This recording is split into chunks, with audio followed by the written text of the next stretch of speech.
Hello friends, welcome to my YouTube channel DP Educare.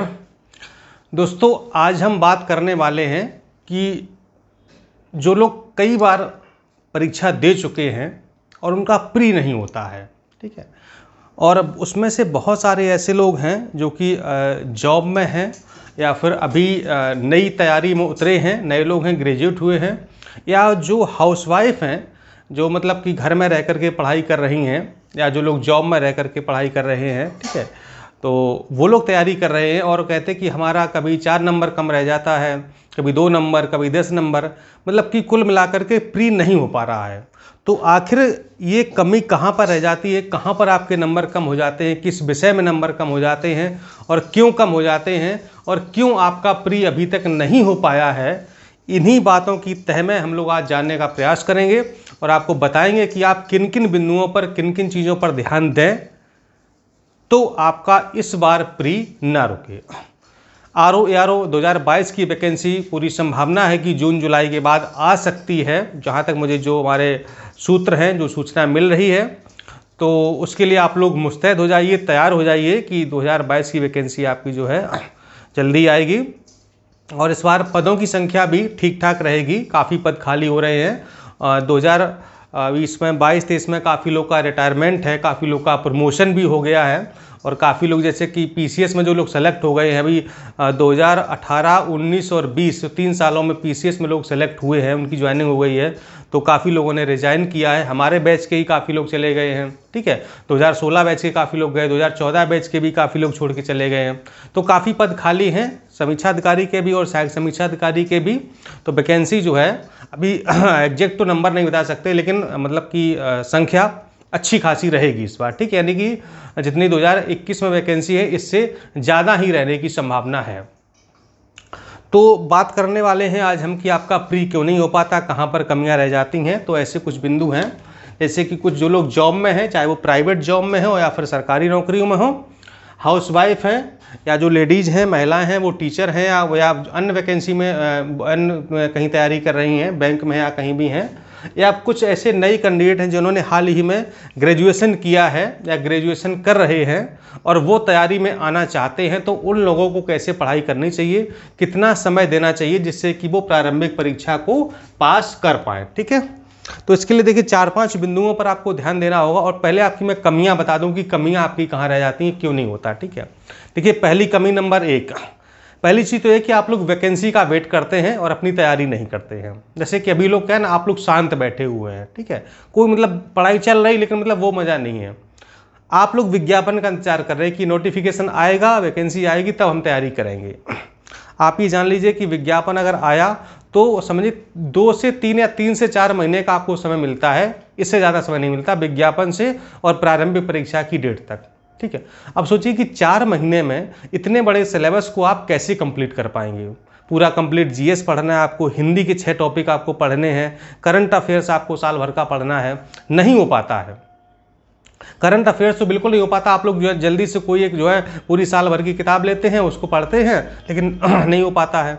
Current affairs ऐसी चीज़ है जो आपको डेली, वीकली और मंथली आपको तैयार करनी है।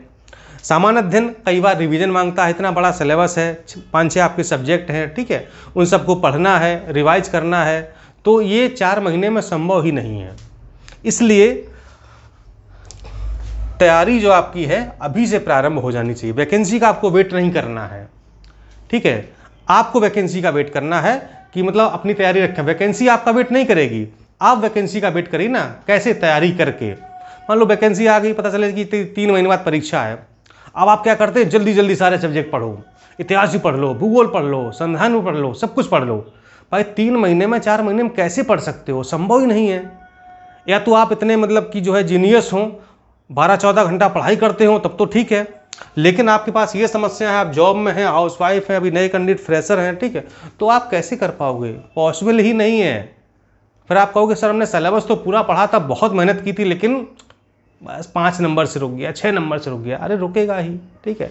तो क्या करना है, आपको अभी से तैयारी प्रारंभ कर देनी है। वैकेंसी का वेट नहीं करना है, चाहे 2022 में आए, चाहे 2023 में आए, वैकेंसी आएगी, 100% आएगी। भाई आयोग कहाँ ले जाएगा, शासन वैकेंसी कहाँ ले जाएगा, भरेगा ही। जो भी 2200 पद हैं समीक्षा अधिकारी के शासन में, ठीक है, वो तो भरने ही भरने हैं, चाहे इस साल भरें चाहे अगले साल भरें, ठीक है, वो 100% भरे जाएंगे। तो आपको क्या करना है, वैकेंसी का वेट नहीं करना है, आपको तैयारी अपनी अभी से प्रारंभ कर देनी है, ठीक है। वैकेंसी का इंतजार नहीं करना है, तैयारी अभी से प्रारंभ कर देनी है, ठीक है। और अपनी जो आपने तैयारी अभी तक की है, जो भी आपने पढ़ा उसको और मजबूत करो। देखो आपका कौन सा पिलर कमजोर, कौन सा विषय कमजोर है, किस विषय में कौन सा टॉपिक कमजोर है। हिस्ट्री मान लो आपकी जो है एंशिएंट, मिडविल, मॉडर्न जो भी है, आपके प्रश्न कहाँ पर गलत होते हैं, किस टॉपिक से गलत होते हैं, उस टॉपिक को मजबूत करो। ज्योग्राफी में कहाँ दिक्कत है, संविधान में कहाँ दिक्कत, साइंस में, इकोनॉमिक्स में कहाँ दिक्कत आ रही है, आप देखो, प्रीवियस ईयर्स के पेपर हल करो। और जिस टॉपिक से आपके प्रश्न गलत हो रहे हों, जो प्रश्न गलत हो रहा हो ना, आप उस टॉपिक को जाकर के फिर से पढ़ो, फिर से दोहराओ, अच्छे से पढ़ो, ताकि अगले बार जो है उस टॉपिक से आपका प्रश्न गलत ना हो। यानी कि अपनी तैयारी को आपको मजबूत करना है। इसके बाद पढ़ाई के घंटे आपके पास, चाहे आप 4 से 6 घंटे पढ़ते हो या फिर 6 से 8 घंटे पढ़ते हो, ठीक है। जैसे मान लो जो लोग जॉब में हैं, ठीक है, गवर्नमेंट जॉब में या प्राइवेट जॉब में, तो उनके पास बहुत सीमित समय रहता है, ठीक है। दिन भर तो जॉब में है, शाम को फिर अपने थके हारे आए, फिर वही मुश्किल से 2-3 घंटे पढ़ पाते हैं, सुबह 1 घंटे मान लो पढ़ दिए। तो हम ओवरऑल मानते हैं कि जो लोग जॉब में हैं वो 4 से 5 घंटे पढ़ सकते हैं, ठीक है।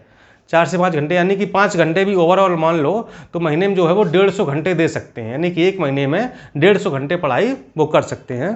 तो 150 घंटे अगर आप 30 दिन में पढ़ते हैं तो मेरे हिसाब से कम नहीं है, लेकिन ये आपकी कंटिन्यूटी होनी चाहिए। ये नहीं कि आपने आज पढ़ लिया 2 दिन गैप, फिर 2 दिन पढ़ लिया फिर 1 दिन गैप, ये नहीं होना चाहिए।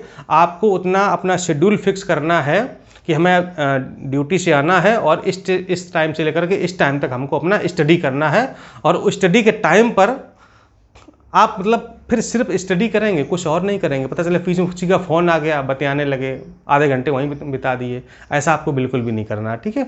मतलब पढ़ाई आपकी होनी चाहिए, ठीक है। अगर आप 5 घंटे भी देते हैं, 6 घंटे भी देते हैं, कोई दिक्कत नहीं है। आपको 10 घंटे 12 घंटे पढ़ने की कोई आवश्यकता नहीं है, ठीक है। लेकिन मन लगाकर पढ़ाई करिए, मन लगाकर, मतलब अगर किताब सामने है तो आपका फोकस किताब पर ही होना चाहिए, कहीं और नहीं होना चाहिए। फ़ोन को स्विच ऑफ करके रख दो, तभी आप अच्छे से तैयारी कर सकते हैं, ठीक है। और ये सारी ट्रिक अपना के देखिए कि वैकेंसी का वेट ना करते हुए तैयारी अभी से आप प्रारंभ कर दीजिए, मजबूत करें उन बिंदुओं को जहां से आपके प्रश्न गलत होते हैं, मैं सभी के लिए कह रहा हूं, ठीक है। और अपनी पढ़ाई के जो घंटे हैं वो निरंतरता आपकी होनी चाहिए, यानी कि जितने भी आप घंटे पढ़ाई करें वो निरंतर होने चाहिए, डेली आपको पढ़ना है उसी टाइम पर, ठीक है। और क्या करना है, और करंट अफेयर्स को आपको साथ साथ में जरूर पढ़ना है, ठीक है। तो इन सारी चीज़ों के लिए, करंट अफेयर्स के लिए, जो जीएस के लिए, हिंदी के लिए, इन सारी चीज़ों के लिए आप हमारे यहाँ जुड़ सकते हैं, ठीक है। जैसे अगर आपके पास नोट्स हैं, किताबें हैं, तो कोई दिक्कत ही नहीं, आप उन्हीं को पढ़िए। अगर आपके पास स्टडी मटेरियल नहीं है, स्टडी मटेरियल की कमी है, करंट अफेयर्स प्रॉपर नहीं पढ़ पा रहे हैं, सोर्सेज नहीं है आपके पास, ठीक है, तो आप लोग हमसे जुड़ सकते हैं। जैसे करंट अफेयर्स हमारा है वो बहुत ही यूनिक होता है, ठीक है। जैसे कि 4-5 लोग की हमारी टीम है और हम लोग 4-5 मैगजीन महीने भर की पूरा उनका कंक्लूजन, पूरा निचोड़ निकाल करके आपको देते हैं। जैसे कि आपका दृष्टि मैगजीन है, क्रॉनिकल है, घटना चक्र है, प्रतियोगिता दर्पण है, ठीक है, भारत सरकार की वेबसाइट PIB है, इंटरनेट है, जो भी मीडिया रिसोर्सेज हैं, ठीक है, उन सबसे इकट्ठा करके हफ्ते भर का पूरा करंट अफेयर्स, करीब 14-15 पेज की PDF हर हफ्ते आपको दी जाती है। और ये PDF पूरे फिर मंथली दी जाती है, करीब लगभग 45 से 50 पेज की एक PDF हो जाती है पूरी, मतलब महीने भर का करंट अफेयर्स पूरा विस्तार से। ये करंट अफेयर्स आपका IAS, PCS, RO, मतलब किसी भी परीक्षा में काम आएगा, मतलब इतना पूरा एकदम से पूरा विस्तृत होता है। और वो आप पढ़िए, फिर देखिए आपका करंट का कोई प्रश्न गलत नहीं होगा। आपको बहुत सारी मैगजीन भी नहीं पढ़नी, मतलब कि करंट से आप बिल्कुल फ्री हो जाएंगे, ठीक है। बाकी GS के लिए, हिंदी के लिए भी आपको पूरा मैटर चाहिए तो वो भी आप लोग ले सकते हैं, ठीक है। मतलब अच्छी तैयारी आपकी हो जाएगी। मैं इसलिए कह रहा हूँ चूँकि हाउसवाइफ हैं, जॉब में है या फिर नए कैंडिडेट हैं, आपको आइडिया नहीं है, आप जो है नोट्स खुद के नहीं बना सकते हैं, किसी ना किसी के तो आपको नोट्स पढ़ेंगे ही, ठीक है। तो किसके आप पढ़ेंगे, मैं जरूरी नहीं कि हमारे ही पढ़ें, आप किसी के नोट्स पढ़िए, आप किताबें पढ़िए, लेकिन आपको समझ में आना चाहिए, मटेरियल ऑथेंटिक होना चाहिए, ठीक है। मतलब ये नहीं आपकी कोई कहीं से भी आप कुछ भी ले लिए पढ़ना शुरू कर दिए। आप देखिए, समझिए कि चीज़ें अच्छी होनी चाहिए, आपको समझ में आ रही हैं या नहीं आ रही हैं, और दूसरी चीज़ वो हमारी परीक्षा के लिए उपयोगी है या नहीं है, इन चीज़ों पर भी आपको ध्यान देना होगा, ठीक है। तो ये जो है यार काम आपको करना है, वैकेंसी का इंतजार बिल्कुल नहीं करना है, अभी से आज से पढ़ाई शुरू कर दीजिए। और बस यही जानिए, बस अगले महीने हमारी परीक्षा है, तभी आप जो है इस बार 2022 में 23 में जो भी वैकेंसी आएगी आपका प्री देखिए 100% होके रहेगा, चाहे कुछ भी हो जाए। ठीक है, चलिए फिर मिलता हूँ कुछ और नई जानकारी के साथ नेक्स्ट वीडियो में। नमस्कार, धन्यवाद।